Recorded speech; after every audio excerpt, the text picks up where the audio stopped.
Nesse seminário apresentado por Laura Kelder, irei falar sobre as obras O Primo Basílio e A Cidade e as Serras, ambas escritas por Eça de Queiroz. Eça de Queiroz é um dos maiores escritores portugueses. Nasceu em 25 de novembro de 1845 em Póvoa do Varzim.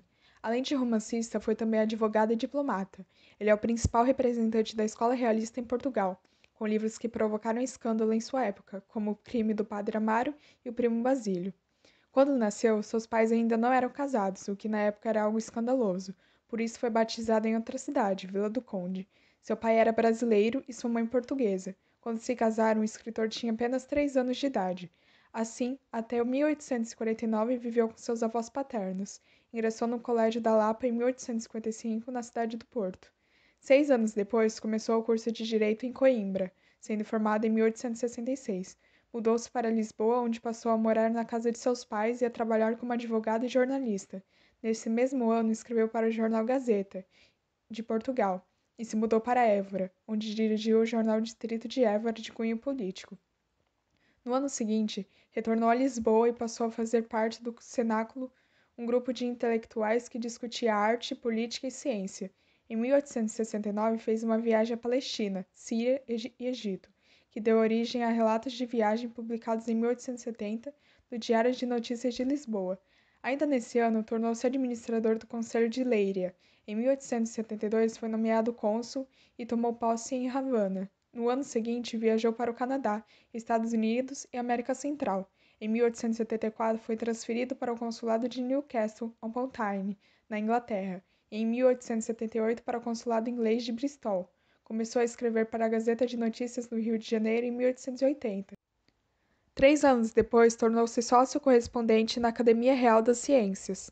Visitou o escritor Émile Zola em Paris no ano de 1885, quando também ficou noivo de Emília de Castro. Os dois casaram e no ano de 1888 sua esposa deu à luz o segundo filho. Ao todo, o casal teve 4 filhos, antes do escritor falecer em 16 de agosto de 1900 em Paris. Eça de Queiroz faz parte do realismo português, portanto suas obras apresentam as seguintes características: descritivismo, crítica sociopolítica, antirromantismo, objetividade, análise de comportamentos coletivos, crítica à elite burguesa, foco no presente, análise psicológica, ausência de idealizações e temática de adultério. As obras de Eça de Queiroz podem ser divididas em algumas etapas, tendo elas: a primeira fase, que se inicia com o Mistério da Estrada de Sintra, de 1871, seguido por As Farpas, que também é de 1871. Na segunda fase, começamos com O Crime do Padre Amaro, de 1875, que conta a história do Amaro, um menino muito jovem que havia perdido a sua família muito cedo. Logo, ele foi criado por uma senhora muito rica que cuidou dele como se fosse uma de suas filhas. Ela possuía o desejo de ter um filho que fosse padre, e fez de tudo para que Amaro seguisse esse caminho. Quando finalmente se torna padre, ele é encaminhado para uma igreja mais afastada, que fica em um vilarejo muito pobre. Ele percebe então que não estava lucrando muito, já que seu público era pobre e não contribuía com muito dinheiro. Ele então vai para a capital conversar com alguns conhecidos, conseguindo assim um novo lugar, onde era frequentado por pessoas mais ricas. Assim se começa a primeira crítica, já que ele, enquanto padre, ligava apenas para o poder aquisitivo das pessoas. Ele é encaminhado para uma comunidade e é recepcionado por um antigo professor, que dava aulas de moral e também era padre. Daí por diante começam outras críticas contra a Igreja Católica. Seguimos então com o Primo Basílio, de 1878, e o Mandarim e a Relíquia. Na terceira fase, começamos com os Maias, seguido por A Correspondência de Fradique Mendes e A Cidade e as Serras. Na quarta e última fase, que podemos chamar de literatura de viagem, temos Uma Campanha Alegre, de 1891, Cartas de Inglaterra, Ecos de Paris e o Egito, de 1926. O Primo Basílio é uma das obras mais emblemáticas do escritor realista português Eça de Queiroz. Publicado em 1878, o romance é um retrato fiel da sociedade portuguesa da época, com ênfase para a hipocrisia da classe burguesa. Nessa trama temos como personagens Jorge, que seria o marido de Luísa, Luísa, Basílio, que é primo de Luísa, Julião, que é um parente de Jorge, Sr. Paulo, vizinho de Jorge, Juliana, governanta de Luísa e Jorge, Conselheiro Acácio, amigo de Luísa e Jorge, Dona Felicidade, uma amiga do casal Sebastião, que é melhor amigo de Jorge, e Leopoldina, amiga de Luísa. Jorge e Luísa formam um jovem casal pertencente à burguesia de Lisboa. Convive com um círculo de amizades formado entre outros pelo conselheiro Acácio, homem apegado a convenções sociais, Dona Felicidade, que nutre uma ardente paixão por ele, e Sebastião, o melhor amigo de Jorge. Jorge parte para uma viagem de trabalho. Durante sua ausência, Luísa recebe a visita de um antigo namorado de juventude, seu primo Basílio, residente em Paris. Admirado com a beleza da moça, Basílio envolve Luísa em um jogo de sedução, que faz com que ela se imagine vivendo uma das aventuras amorosas de suas leituras românticas. Eles se tornam amantes, passando a trocar bilhetes e cartas de amor. Luísa encontra estímulo na amiga Leopoldina, mulher casada colecionadora de casos extraconjugais. Toda a movimentação da casa é observada pela governanta Juliana, sempre às voltas com planos de enriquecimento rápido. Para escapar das desconfianças dos vizinhos, o casal de amantes passa a se encontrar em um quarto alugado no subúrbio de Lisboa. A despeito da decrepitude decadente do lugar, chamam-no de paraíso. Ali vivem tórridas cenas de amor. Com o tempo, Luísa percebe um esfriamento na paixão de Basílio, que passa a lhe tratar com certo desprezo. Juliana se apodera de algumas cartas trocadas entre os amantes e passa a chantagear a patroa. Luísa expõe um plano de fuga a Basílio, mas ele se recusa a segui-lo e retorna a Paris. Jorge chega de viagem e Luísa continua a sofrer o assédio de Juliana, que exige uma grande quantia de dinheiro para devolver-lhe as cartas. Para conter seus ímpetos, Luísa se vê obrigada a conceder à empregada uma série de privilégios. Presenteia-lhe com seus vestidos, deixa seu quarto mais confortável e chega até mesmo a substituí-la em alguns serviços domésticos, sempre às escondidas do marido. Jorge se apercebe do que acredita ser desprezo de Juliana pelo trabalho e resolve demiti-la. Juliana exige o dinheiro da chantagem e Luísa apela então para Sebastião. Ele escuta toda a história do adultério e fica horrorizado, mas resolve ajudar a amiga. Vai até a casa de Jorge em um momento em que a Juliana está só e, com ameaças de prisão, obtém as cartas. Vendo escapar-lhe o sonho de enriquecimento, Juliana tem uma síncope e morre. Sebastião entrega as cartas a Luísa. Luísa adoece, Jorge apanha em meio a uma correspondência uma carta de Basílio, imaginando que a causa da doença da esposa seja algum problema familiar de cujo conhecimento ela o poupa. Jorge abre a carta. Nela, Basílio relembra os bons momentos passados no paraíso. Quando a esposa melhora, Jorge lhe mostra a carta de Basílio. Logo em seguida, Luísa sofre um choque e, em alguns dias depois, morre. Publicado em 1878, O Primo Basílio é um dos mais conhecidos e importantes romances do escritor português Eça de Queiroz. Ele foi escrito em Portugal, numa época de forte tendência realista na literatura. Sua leitura reporta um tema sempre presente na estética realista, o adultério, o mesmo tema do romance francês Madame Bovary, de Gustave Flaubert, e do romance brasileiro Dom Casmurro, de Machado de Assis. Para se compreender essa obra, faz-se necessário manter um diálogo com o que acontecia na época no campo literário, a fim de situá-la no contexto em que a obra foi produzida. Enquanto o romantismo procurava explorar a situação em que antecedia o casamento, como os obstáculos que seus personagens e sua maioria adolescentes enfrentavam, até chegar ou não ao objetivo principal, o casamento como meio de realização amorosa, no realismo procurava se focalizar a situação criada após o casamento, aquela em que a classe média procurava esconder por detrás da fachada da instituição. Assim, com os olhos voltados para a realidade, o escritor realista propõe-se a explorar cientificamente a infidelidade conjugal, revelando-a muito mais frequente do que se fazia imaginar, a aparente harmonia da burguesia romântica, fazendo-lhe cair a máscara hipócrita. Como a burguesia era a principal consumidora dos romances, os escritores realistas pretendiam mudar, através da crítica, o comportamento dessa classe social, responsável pelos destinos social, econômico, político e moral do país. Percebem-se dois eixos na trama de O Primo Basílio. Um compõe a ação principal e focaliza o casamento, instituição básica da burguesia atingida severamente pelo adultério. O outro constrói um importante pano de fundo, com variados tipos sociais.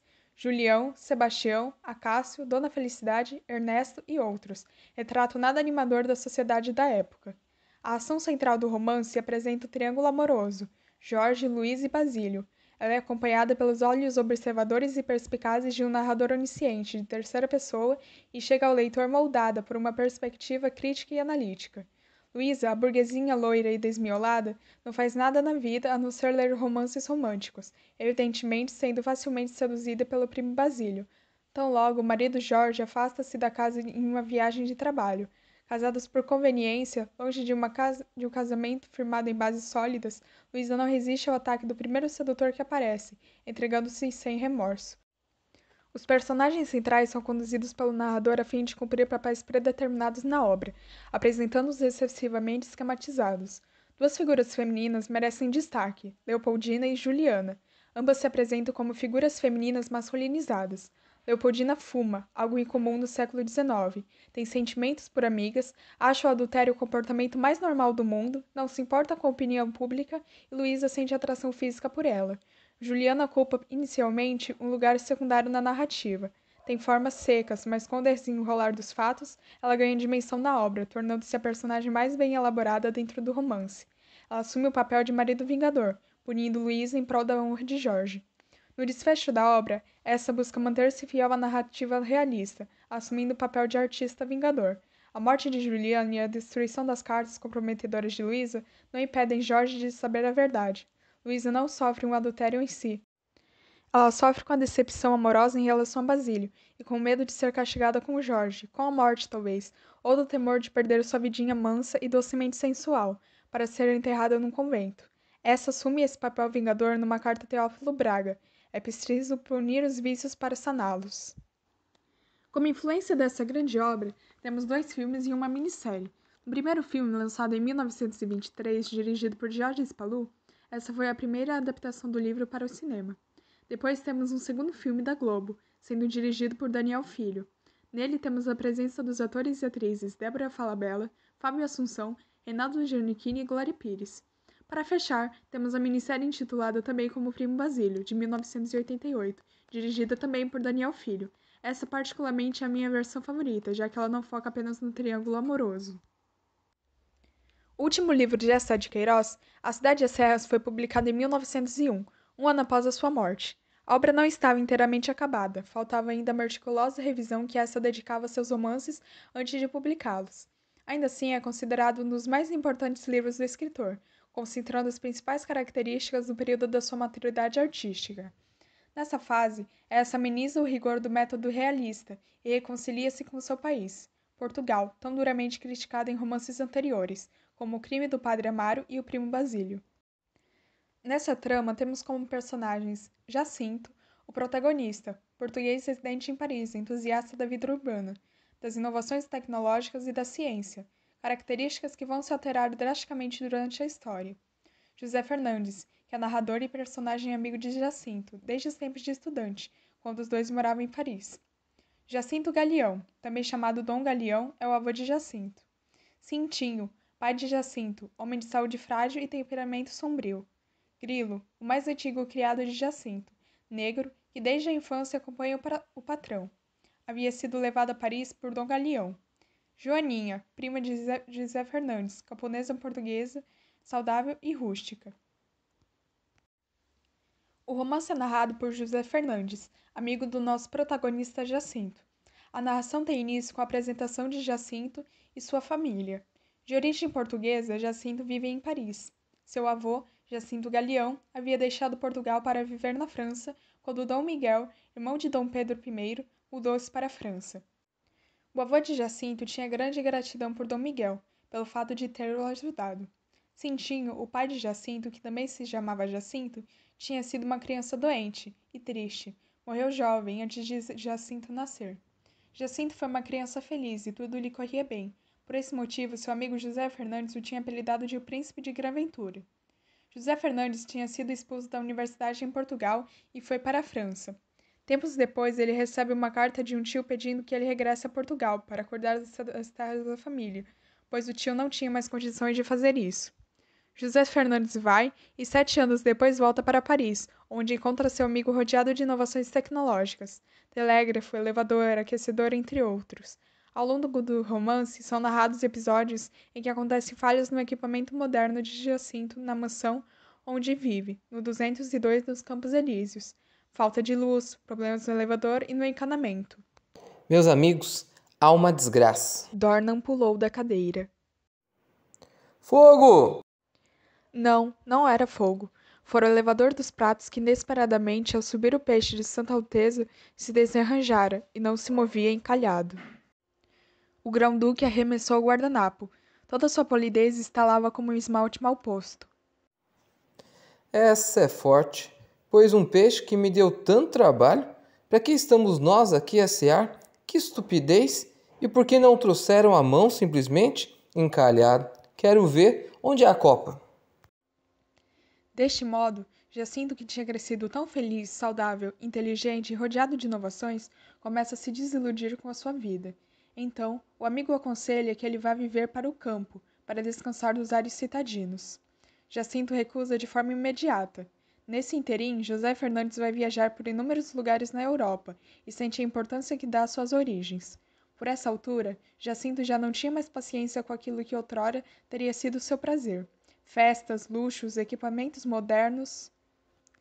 Em uma citação do livro temos, abre aspas, o 202 estourava de confortos, nenhuma amargura de coração o atormentava. E todavia era um triste porquê. E daqui saltava com certeza fulgurante a conclusão de que sua tristeza, esse cinzento burel em que sua alma andava atormentalhada, não provinha da sua individualidade de Jacinto, mas da vida, do lamentável, do desastroso fato de viver. E assim, o saudável, intelectual, riquíssimo, bem acolhido Jacinto tombara no pessimismo. Fecha aspas. Um dia, Jacinto recebe a notícia de que a igreja onde os restos mortais dos seus antepassados estavam tinha sido soterrada. Dá ordens para que seja gasto o dinheiro necessário para sua reconstrução.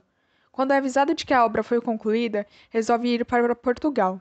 Sua ida para Portugal foi preparada com 3 meses de antecedência. Jacinto enviou todo o imobiliário de Paris para Portugal, porque queria encontrar lá o mesmo ambiente da mansão em que vivia na França. Quando chega a Tormes, Portugal, a mudança ainda não havia chegado e ele tem de passar dias dormindo em um colchão de palha e comendo modestamente. Desconfortável, Jacinto decide que deve passar uns tempos em Lisboa, mas ele gosta da paisagem e isso faz com que ele permaneça no campo. Ao regressar da cidade onde tinha ido visitar sua tia, Zé Fernandes encontra um amigo bem disposto e alojado em Tormes. O amigo não se preocupava mais com a mudança, que nunca tinha chegado, pois tinha sido enviado para Tormes, na Espanha. Um dia, Jacinto encontra uma criança pobre e a acompanha até a sua casa. A família da criança é a empregada de Jacinto e ele se impressiona com a situação da miséria em que eles vivem. Jacinto resolve ajudar e promete melhorar as condições dos seus empregados com o aumento de salários e construção de infraestruturas. As pessoas se encantam e passam a expressar uma certa devoção a Jacinto. Finalmente, Jacinto conhece uma moça chamada Joaninha, com quem se casa tempos depois. Nessa altura, a mobília e equipamentos enviados de Paris chegam a Portugal, com exceção de algumas coisas, o telefone, por exemplo. A maior parte é guardada no sótão. Em uma citação temos, abre aspas, uma tarde entrou pela Avenida de Planaltos uma chiante e longa fila de carros, requisitados por toda a freguesia e acumulados de caixotes. Eram os famosos caixotes, por tanto tempo encalhados em Alba de Tormes e que chegavam para despejar a cidade sobre a serra. Eu pensei, mal, o meu pobre Jacinto teve uma recaída, mas os confortos mais complicados que continham aquela caixotaria temerosa foram com surpresa minha desviados para os sótãos, imensos, para o pó da inutilidade, e o velho solar apenas se regalou com alguns tapetes sobre os seus assoalhos, cortinas pelas janelas desabrigadas e fundas poltronas, fundos sofás para que os repousos por que ele suspirava fossem mais lentos e suaves. Atribuí essa moderação à minha prima Joaninha, que amava Tormes na sua nudez rude. Ela jurou que assim o ordenara o seu Jacinto, mas de corridas semanas tremi. Aparecera, vindo de Lisboa, um contramestre, com operários e mais caixotes para instalar um telefone. Fecha aspas. A Cidade das Serras é o último romance de Eça de Queiroz e faz uma crítica ao ambiente social e urbano de Portugal. Como o próprio nome da obra revela, a cidade se opõe ao campo e o autor pretende criticar o progresso técnico urgente e rápido na virada do século XIX para o século XX. Eça de Queiroz julgava, ao fim da vida, que o homem só era feliz longe da civilização. Por isso, o autor tem um olhar duro contra a burguesia da época.